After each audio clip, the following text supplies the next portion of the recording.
Hello everyone. Today we will talk about how to fix the app of WhatsApp business. You will go to settings. You will click on apps. After that you will search the app WhatsApp business and you will click. You will on force stop.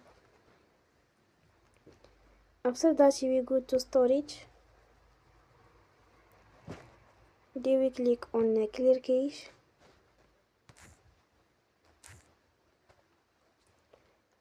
In the end, turn your phone and you will recharge your phone again.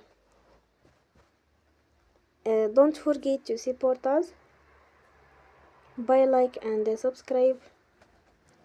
See you next time and thank you for watching.